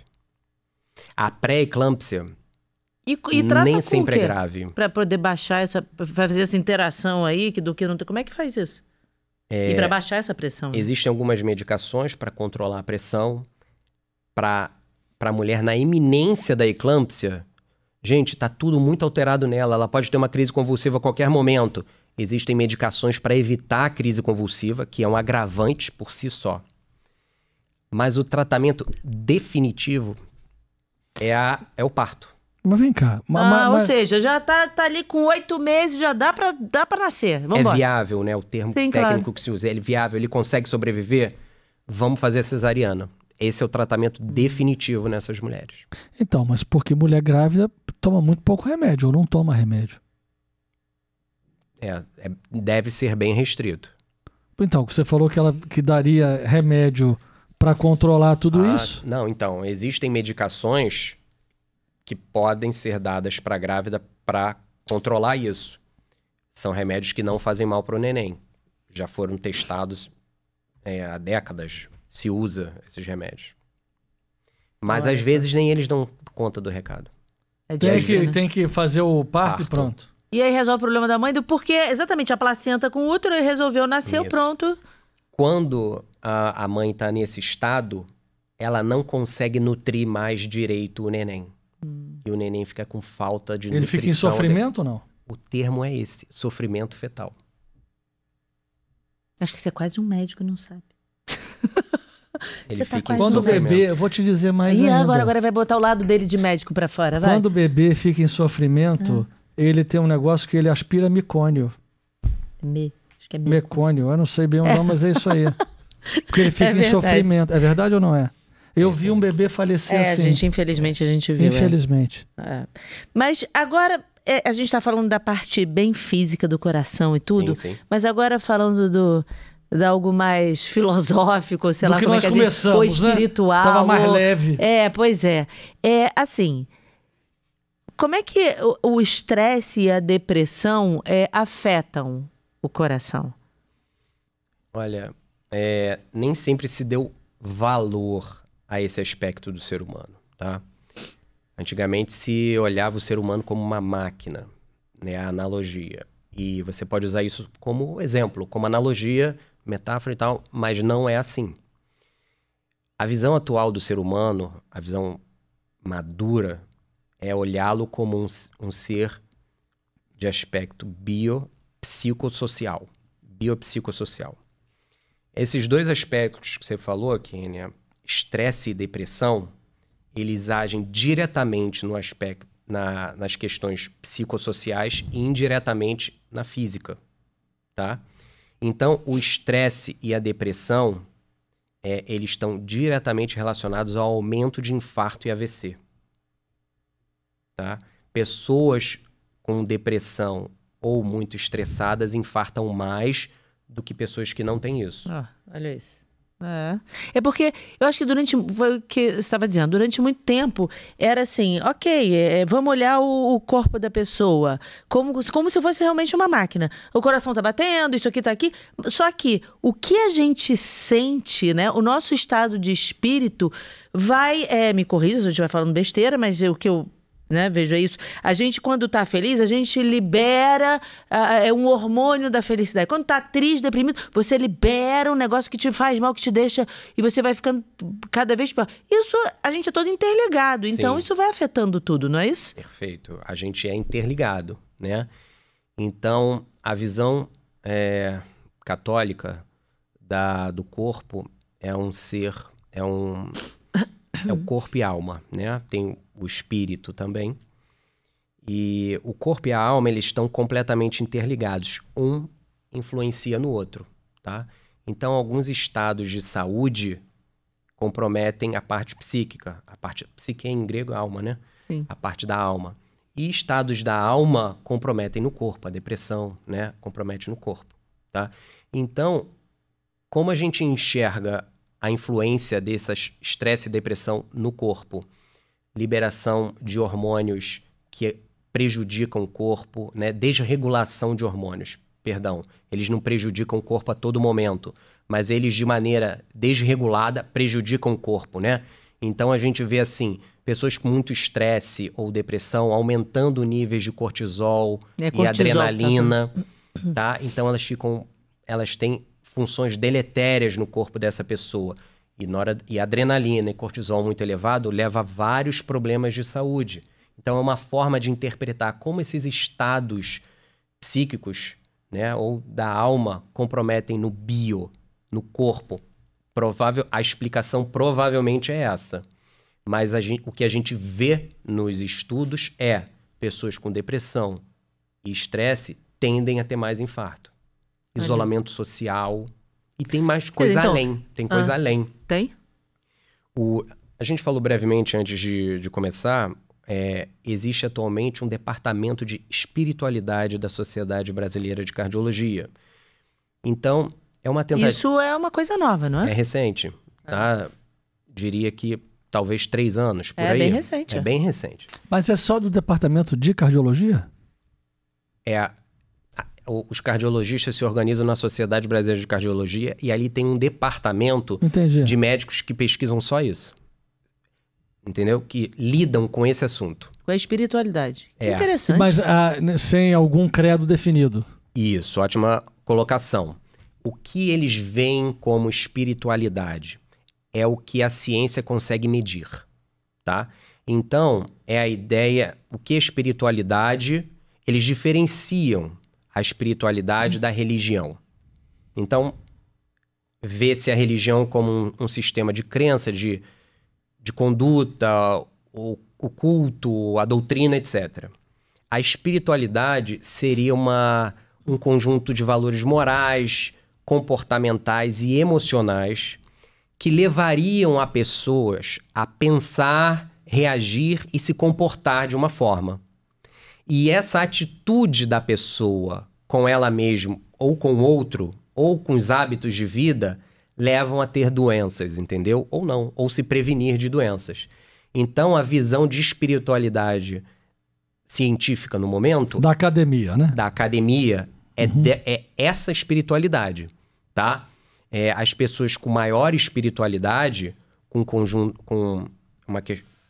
de virtudes, conjuntos de valores morais, etc., etc., elas têm um tipo de pensamento mais positivo, um comportamento mais saudável e uma interação social melhor, que leva a menos problemas de saúde no ponto de... A questão é cardiovascular, né?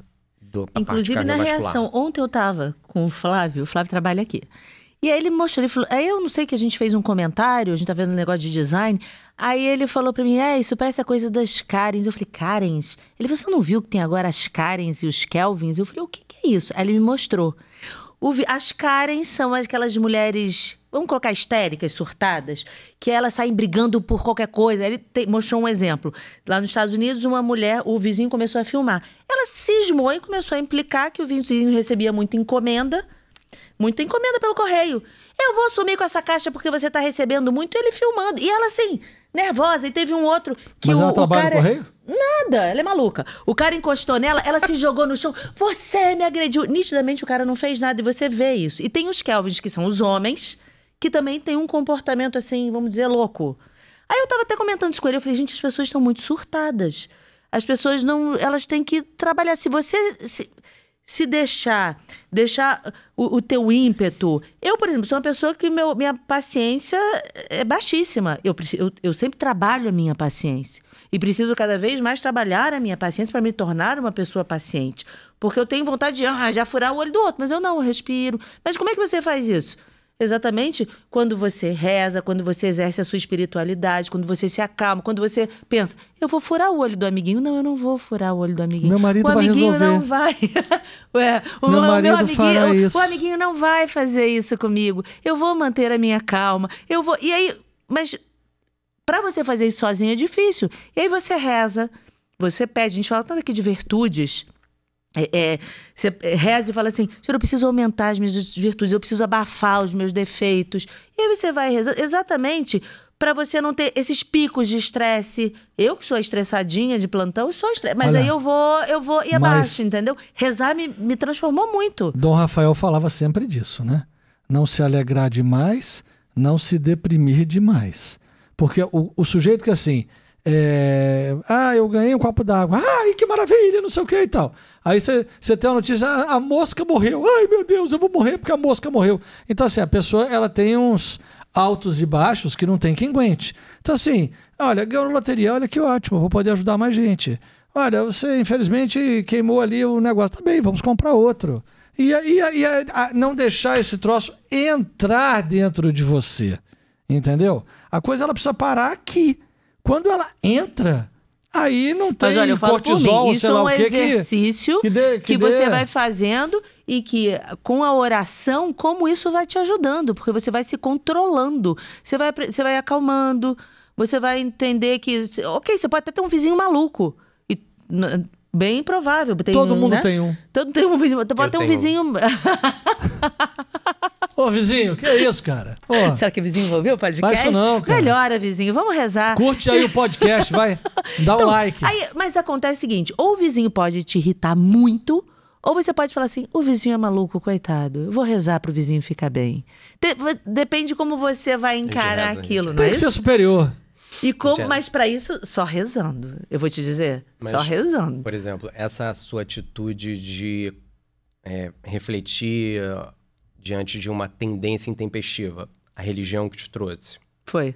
Então, a ideia do estudo é esse. As pessoas com alguma religião, elas desenvolvem esse conjunto de valores e atitudes que eles chamam de espiritualidade.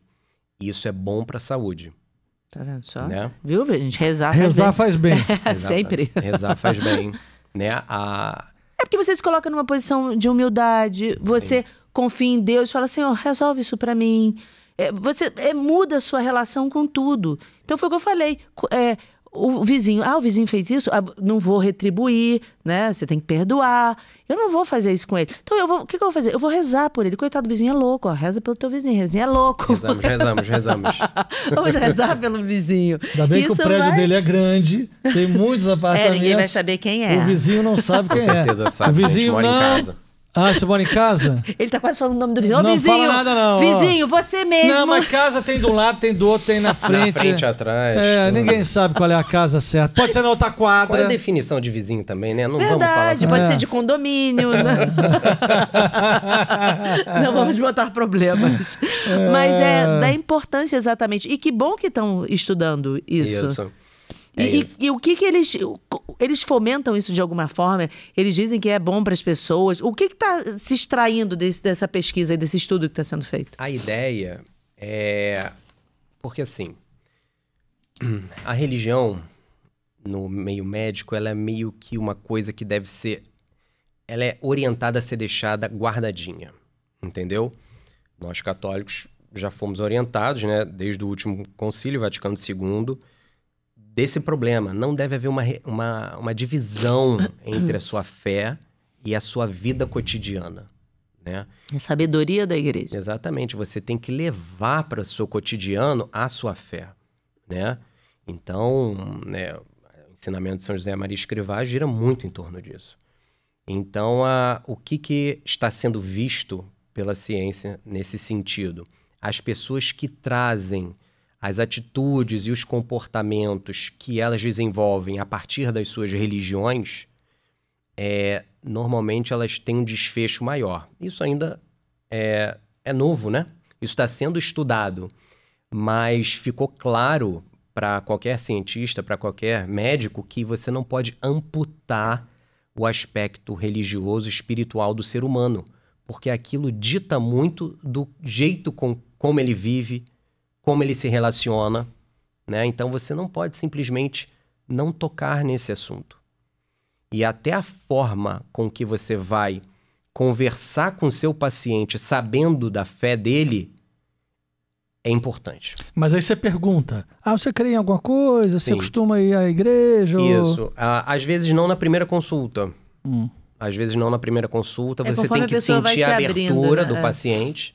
Tem gente que já chega falando... Doutor, sou católico e tudo mais. Tem gente que leva mais tempo, né? Tem pessoas que já chegam falando, faço meditação, faço yoga e tudo mais.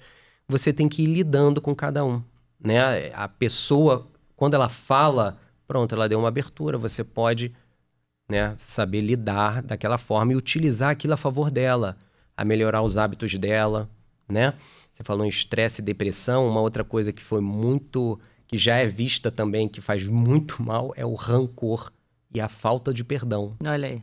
Então, assim, são princípios cristãos, né, que fazem muito bem para a saúde, né? Exatamente. Então, o perdão, a pessoa que A consegue gente aqui prescreve, perdoar... Vai se confessar. Isso. Vai se confessar. Perdoar é bom para a saúde. Guardar aquilo, ter rancor, é ruim para a saúde. Comprovadamente. Entope as veias. A gente chama de níveis de evidência, tá? Ele não chega a ser um alto nível de evidência, tá? Mas em estudos observacionais podemos falar isso. Por quê? Para você ter um alto nível de evidência, você tem que pegar um grupo aqui e um grupo aqui, eles têm que ter características semelhantes. E você expõe um dos grupos só com aquela atividade. Normalmente é com comprimido, né? Mas aí você vai ter que expor só esses aqui, a vida religiosa, e esses aqui não. E aí você, faz depois de anos... cura interior com esse grupo do lado de cá, aquele lá não. Isso. Em 2 minutos você vai ter um trabalho para apresentar em Harvard. O problema é que a academia, a parte científica toda, rechaça muito a parte espiritual. Sim. Tem todo um... Não, eu entendo, Entendeu? a academia precisa de coisa provada. Tá bem, ok. Mas a gente pode provar isso. A academia só não atentou para isso. Que se pode tá começando, provar. graças a Deus. Pode, agora estão falando de espiritualidade. Estão falando. E que bom. Mas assim, a academia precisa, eu misturo isso aqui com isso aqui, deu aquilo ali. Tá, tudo bem. Mas a gente, nesses, sei lá, 40 anos de trabalho de igreja... De vendo as pessoas, vendo oração de cura interior, vendo oração de cura física, vendo conversão, vendo a pessoa que se confessou 30, 40 anos depois, e o que aquilo resultou na vida dela, Ah, misericórdia. Só quem não quiser ver. Eu me lembro quando eu comecei, lá atrás, quando eu comecei a frequentar a igreja, tinha um negocinho, não me lembro onde é que foi parar isso, mas era assim, era uma analogia que era feita. Ah, a pessoa que é muito, sei lá, a pessoa que não perdoa tem artrose. A pessoa que... Tinha um negócio assim. Tinha. Tem. Deve estar aí em algum canto. A pessoa que não é?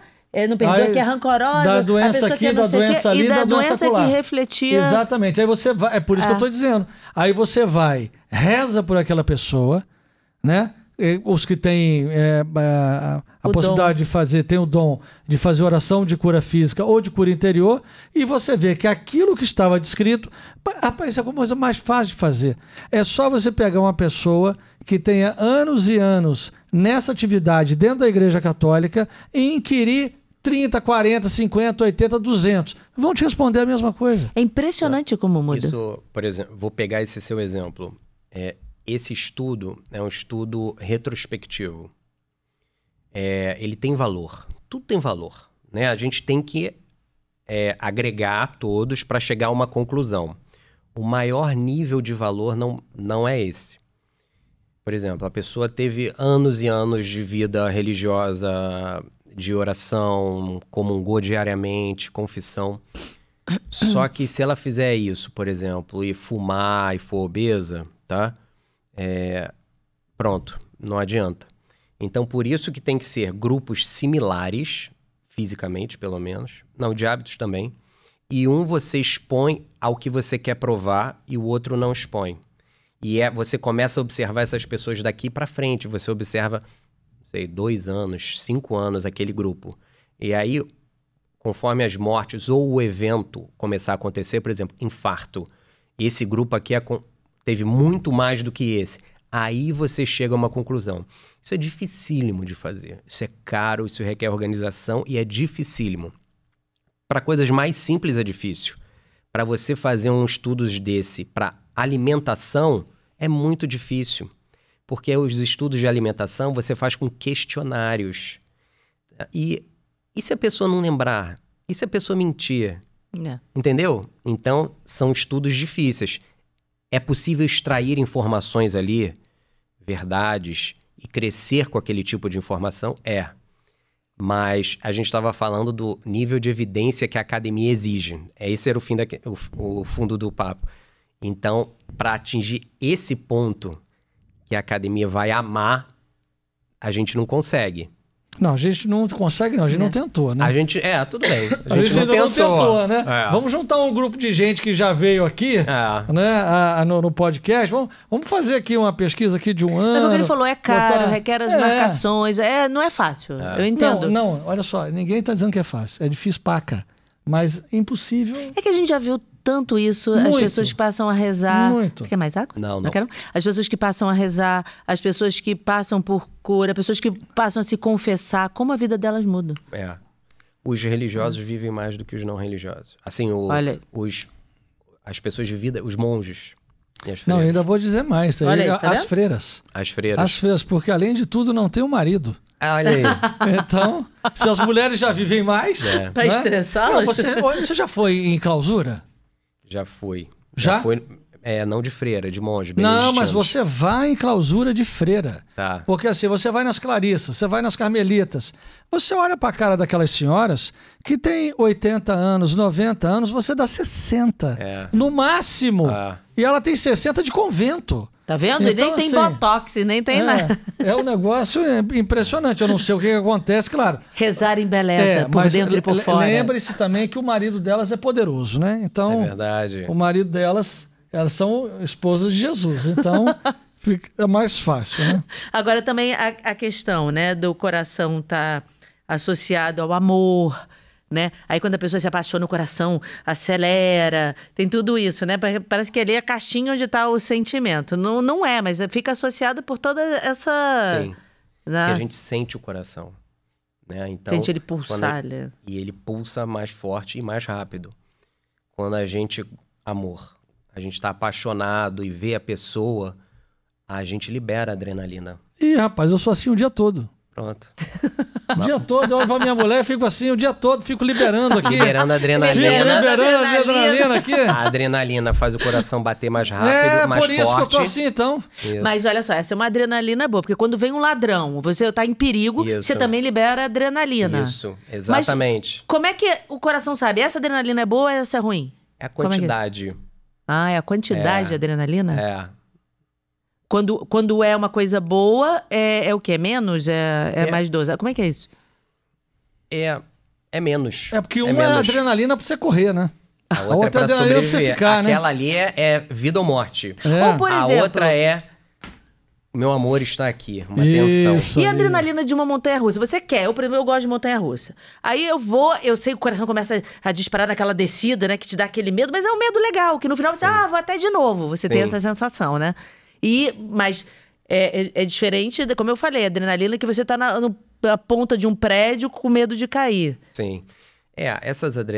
Liberar adrenalina nessas circunstâncias é porque você está se expondo seu corpo a movimentos, a alturas, a situações de risco, que no fundo você confia, né? Você torce para que não dê nada errado. Mas que você confia. Mas mesmo assim, as sensações que acontecem são sensações de um medinho, um frio na barriga, né? Um vira de cabeça para baixo, um susto. Isso tudo libera adrenalina.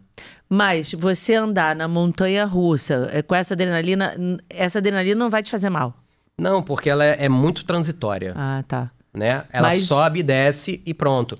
Quando a gente faz exercício físico, a gente libera adrenalina. Ah, tá. Né? O coração bate mais rápido, mais forte, os vasos se dilatam para chegar mais sangue na coxa, por exemplo, quando a gente está na bicicleta, com a ação da adrenalina. Hoje eu tive muita adrenalina. Hoje teve muita, né? 150 de batimento. Eu achei bonito. É incrível. Desculpa, quer falar? Não, pode falar. Não, sobre exercício físico, né? Que é uma das coisas mais importantes. É a adrenalina. Olha como é no exercício físico. Você começa o exercício físico e pela adrenalina, pela atividade, a sua pressão sobe. Esse é o normal de acontecer.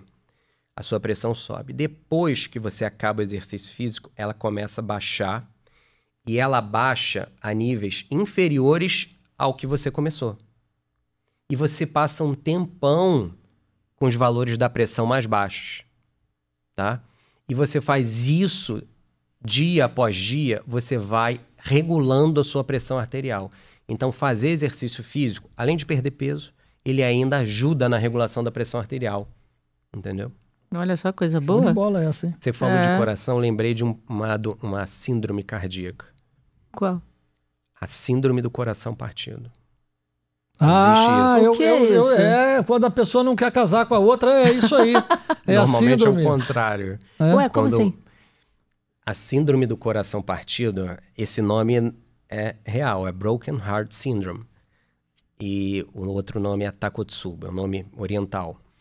Mas como é essa síndrome, né? A pessoa tem uma tristeza, uma mágoa tão intensa, e a teoria principal para essa síndrome é uma descarga adrenérgica muito intensa. E ela age no coração, a pessoa sente uma dor de infarto, e se ela vai para o cateterismo, não vem entupimento nenhum. Olha outra causa de infarto sem entupimento de coronária. Mas, por exemplo, se ela é abandonada pela pessoa que ela ama, um caso assim, é isso? Aí exatamente. ela sente uma dor abandonada como se fosse... ou falecimento, ou a mulher fica viúva. Então são momentos de... O homem não tem isso, não? Também. Que é mais comum em mulher.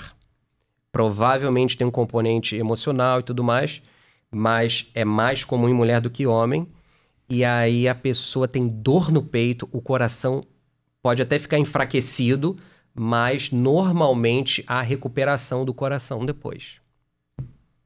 Chama síndrome do coração partido? Síndrome do coração Chama partido. BHS. Ai, gente. Olha só, Broken Heart Syndrome. Aí ele anotou. Mas não, ele anotou, eu não vou te deixar, fique tranquilo. Graças a Deus, espero que não mesmo, não quero não.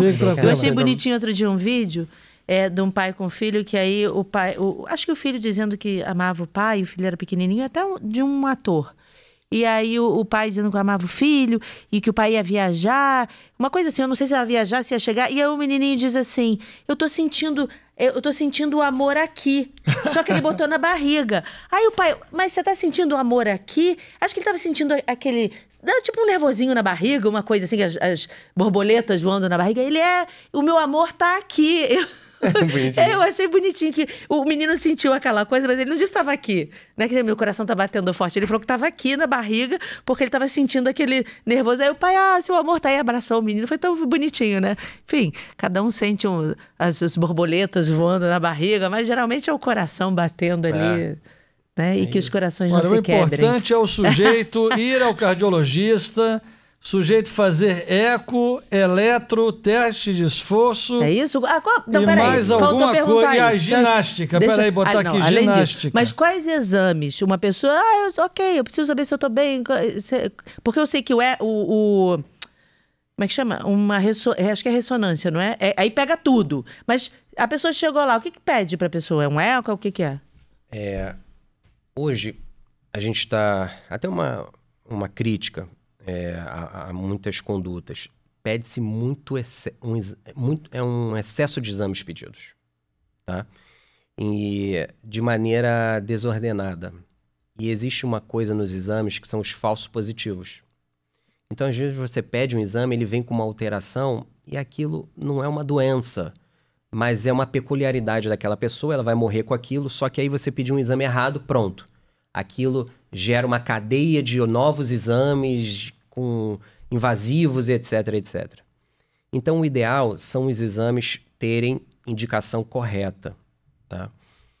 Para a parte cardiovascular, normalmente, os exames começa com a consulta e normalmente vem exame de sangue, tá? E algum exame que teste o seu coração. Quando vocês falam em ecocardiograma e teste de esforço, são duas formas diferentes de olhar o coração. No ecocardiograma, que é um ultrassom do coração com Doppler, você consegue olhar o tamanho do coração, as válvulas, o sangue na forma de ondas de Doppler passando por ele. Então você consegue ver alterações congênitas, se as válvulas já estão alteradas, etc. Mas você não vê, por exemplo, entupimento de coronária no eco, entendeu? Só se você já tiver infartado, por exemplo, um infarto silencioso. Só se você já tiver infartado e uma região do coração ficou ali infartada. Aí você consegue ver no eco. Mas você não consegue enxergar as artérias coronárias. No teste de esforço, você não olha o coração, como no ultrassom, no eco, mas você consegue fazer um eletro sob esforço. Às vezes, em repouso, o coração está dando conta do recado. Mas quando é submetido a um esforço, aí falta sangue para ele não aguenta. E aí ele começa a demonstrar sinais da isquemia, né? Que não chega tanto sangue quanto ele precisa. E aí o eletrocardiograma no esforço se modifica. Então são exames, por exemplo, complementares. Ambos, né, que a sua médica lhe pediu, ambos se complementam na avaliação do coração. E são esses exames, exame de sangue, eco e teste de esforço, por exemplo, são muito bons porque eles são pouco invasivos, como a gente fala. Não tem que injetar nada, a gente não expõe o doente à radiação e o custo do exame nem é tão alto assim, né? Uma ressonância cardíaca, por exemplo, tem um custo muito alto, na maioria das vezes tem que injetar medicação, né? Um tipo de contraste de ressonância, são poucos médicos que laudam essa ressonância.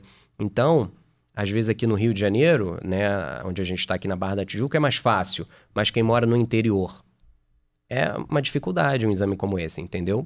E ele não é o primeiro exame, essa é a questão. Ele pode cair facilmente na questão do falso positivo. Ele é tão sensível, tão minucioso, que ele pode mostrar alterações que podem ser interpretadas erradas.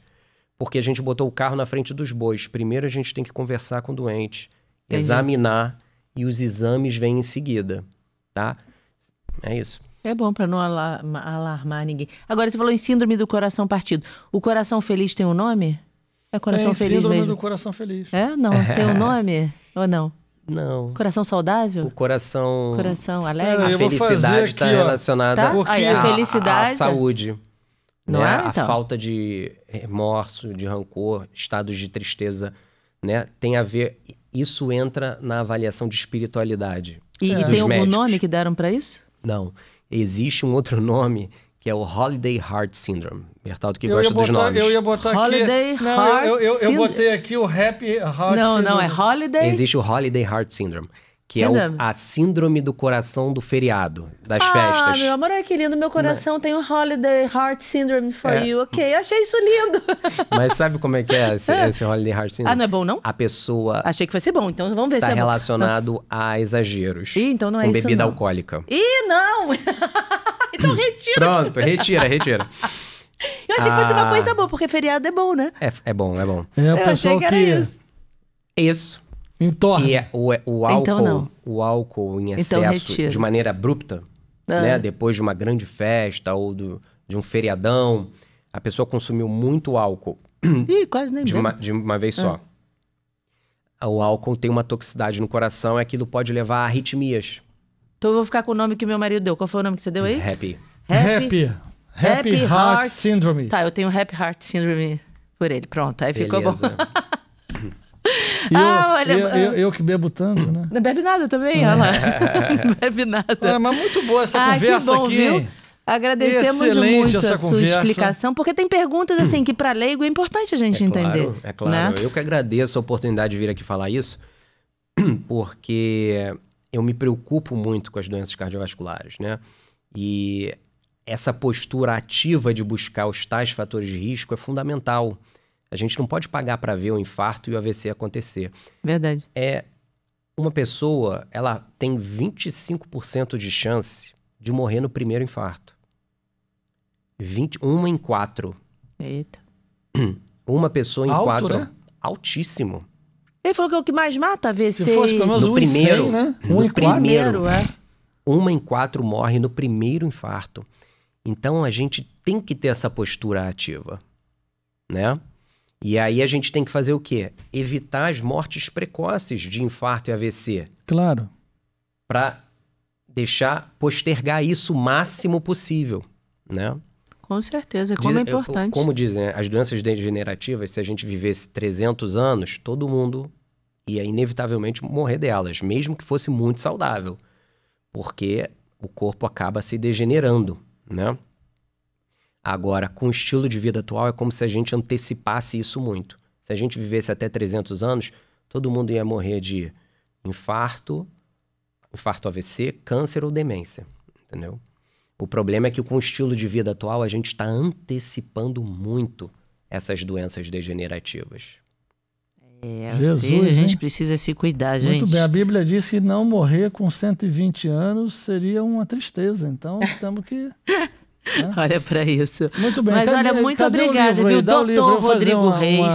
uma O nosso dedicatória. livro, isso. O livro é seu, mas a gente tem que fazer a Fátima. dedicatória. Deixa eu fazer quando a gente despedir do pessoal, Tá. eu faço aqui Então pra dá pra você, ele, pra depois Paula. faz a dedicatória. Já deu os presentes, mas a gente já vai fazer aqui a Fátima. dedicatória. Fátima pode mudar a sua vida, tá? E o seu Isso. coração também. Só entrar na loja animooficial.com.br. Ainda tem, nas primeiras contas, um desconto do cupom aí do podcast 10 e várias outras coisas, terço, outros livros Ó, e muita tem coisa boa. caneta? Ah, ainda não. Mas Bota a vai ter. caneta. A Vou caneta botar. linda, escrito Capela das Aparições. Cara, Cara, vai ter. tem um guarda-chuva maravilhoso agora. Ai, meu Deus do céu, agora você vai vender tudo. Peraí, deixa eu falar aqui. Deixa eu Não, falar. mas o guarda-chuva é maravilhoso mesmo. Eu sei que é. Mas tá na loja física, pois é. Agradecer ao pessoal do Spotify, pessoal Deezer. do Deezer, que a gente agora tá no Deezer Valeu, também. gente, aí, Olha que legal. brigadão. Ao pessoal aí do YouTube, quem ainda não se inscreveu no canal, se inscreva, deixa o like. Botem comentários para o Dr. Rodrigo Reis. Responde Pertinho. comentário? Responde comentário? É o Cardio Pode. Reis Responde, aqui, viu? ó. @cardioreis. Isso, agora, pra achar ele, o perfil dele no Instagram é @cardioreis. Tudo sem Y, sem 2S, nada. Assim, fácil de falar. Cardio Reis. Só entra lá e também responde direct. Responde, viu, gente? Tá vendo só? Que bom, viu? Super Entre uma obrigada, consulta e foi outra. muito bom. Agradeço. Gostamos muito. Obrigado, muito Parabéns. obrigado. Estamos com o coração mais a leve, tutti mais quanti feliz. voi. Viu? Valeu. Coração mais leve, mais feliz. Coração. Happy Heart Syndrome aí, tá Exatamente, bom? É HHS. HHS. Valeu, gente. Obrigado. Tchau, gente. Blusa Beijo. azul pra todo mundo. Beijo, Tchau. obrigada. Tchau. Obrigado.